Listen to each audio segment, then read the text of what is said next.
आज मैं आप सभी को एक बहुत ही महत्वपूर्ण विषय डिसलिपिडीमिया यानी कि कोलेस्ट्रॉल की बीमारी के बारे में कुछ पॉइंट्स बताना चाहूँगी। कोलेस्ट्रॉल क्या है? सबसे पहले तो यह जानना ज़रूरी है। यह हमारे बॉडी में पाया जाने वाला एक केमिकल है जो कि अच्छे कुछ यूजेस में आता है, जैसे कि सेल मेम्ब्रेन बनाने, हार्मोन सिंथेसिस, इसमें इसका यूज़ है। ये हमारे बॉडी में ऑलरेडी पाया जाता है। बट अगर यही कोलेस्ट्रॉल हमारे बॉडी में बढ़ जाता है, हमारे जो कि ज़रूरत से ज़्यादा लेवल्स पे पहुंच जाता है, तो यह जाकर जमने लगता है, ऐसी जगहों पर जमने लगता है जहां पर इसकी ज़रूरत नहीं है, जो कि हमारी ब्लड वेसल्स हैं। वो ब्लड वेसल्स जिससे खून का बहाव होता है हमारे बॉडी के डिफरेंट ऑर्गन्स में, चाहे वो हार्ट हो, चाहे ब्रेन हो, चाहे किडनी हो, चाहे वो हाथ पैर की नसें हों, उस नस के अंदर की सतह पर जमने लगता है, जिससे कि यह एक ब्लॉकेज क्रिएट कर देता है। उस ब्लॉकेज की वजह से खून का बहाव कम हो जाता है। और जैसे ही खून का, क्योंकि खून ही रिस्पॉन्सिबल है हमारे बॉडी के सभी ऑर्गन्स को, सेल्स को न्यूट्रिएंट्स पहुंचाने के लिए, ऑक्सीजन पहुंचाने के लिए, खून का बहाव कम होने से वह ऑर्गन उस तरह से अच्छे से काम नहीं करता है। कोलेस्ट्रॉल सिर्फ हार्ट को ही नहीं, बॉडी के किसी भी ऑर्गन को अफेक्ट कर सकता है। बट मोस्ट कॉमनली अगर हम लोग बात करें तो हार्ट की नसें, जो नसें हार्ट को ब्लड पहुंचा रही हैं, उन नसों में जब ये जम जाता है तो यह हार्ट अटैक के रूप में मरीज़ प्रेजेंट करता है हमारे पास, क्योंकि वह ब्लॉकेज जो कि धीरे धीरे जमते हुए कंप्लीट ब्लॉकेज का रूप ले लेता है और मरीज़ को छाती में दर्द होना, क्योंकि जो नसें हार्ट को ब्लड पहुंचा रही हैं उनमें रुकावट है, ऐसे हार्ट अटैक के रूप में प्रेजेंट करता है। तो यह सिर्फ एक सिंपल बीमारी नहीं, इसे इग्नोर नहीं करना चाहिए कि हाँ ठीक है हमारा कोलेस्ट्रॉल बढ़ा रहता है। यह जानना ज़रूरी है कि यह कोलेस्ट्रॉल जो बढ़ा रह रहा है ये धीरे धीरे अंदर ही अंदर आपके बॉडी को अफेक्ट कर रहा है।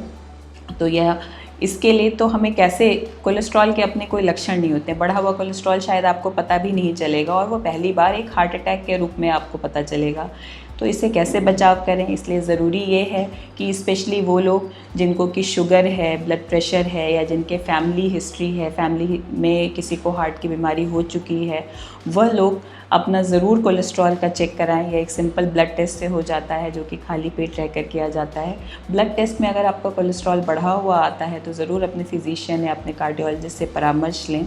आप ब्लड टेस्ट देखते होंगे, बहुत लोगों ने कराया भी होगा, जिसमें कि बहुत सारे LDL, HDL, ट्राइग्लिसराइड्स, बहुत सारी चीज़ें लिखी होती हैं।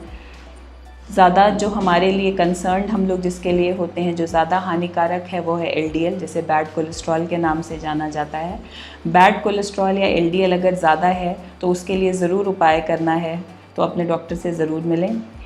LDL कम करने के लिए या कोलेस्ट्रॉल कम करने के लिए दवाएं हैं, बट उस दवाओं से पहले आप भी उसमें लाइफस्टाइल प्रिवेंशन क्या कर सकते हैं कि यह कोलेस्ट्रॉल आपका बढ़े नहीं। स्पेशली जो हमारे युवा हैं, आजकल के जो लाइफस्टाइल चेंजेस हैं, जो जिस तरह का खाना बाहर का खाने की वजह से एक बहुत यंग एज में ही कोलेस्ट्रॉल की बीमारी शुरू हो जा रही है, जैसा देखने को मिलता है।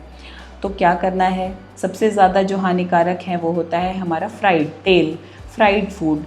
कोई भी तेल हो, चाहे वो अच्छे तेल, ख़राब तेल, टीवी के ये विज्ञापनों पे नहीं जाना है, कोई भी तेल है वो बॉडी के लिए हानिकारक है। डीप फ्राइड फूड आपको पूरी तरह से अवॉइड करना चाहिए जितना कर सकें। दूसरी जो चीज़ है, जो पैकेज्ड फूड है हमारे, उनमें कोई ना किसी तरह का तेल ज़रूर इस्तेमाल किया जाता है, चाहे वो कोई भी बिस्किट, नमकीन, चिप्स, कुछ भी हो। पैकेज्ड फूड को ज़रूर अवॉइड करना है। इस तरह की चीज़ों को, प्लस स्मोकिंग अगर आप कर रहे हैं तो आपका कोलेस्ट्रॉल बढ़ने का या कोलेस्ट्रॉल के नसों में जमने की जो टेंडेंसी है वो बहुत बढ़ जाती है। तो स्मोकिंग नहीं करनी है, स्मोकिंग को अवॉइड करना है।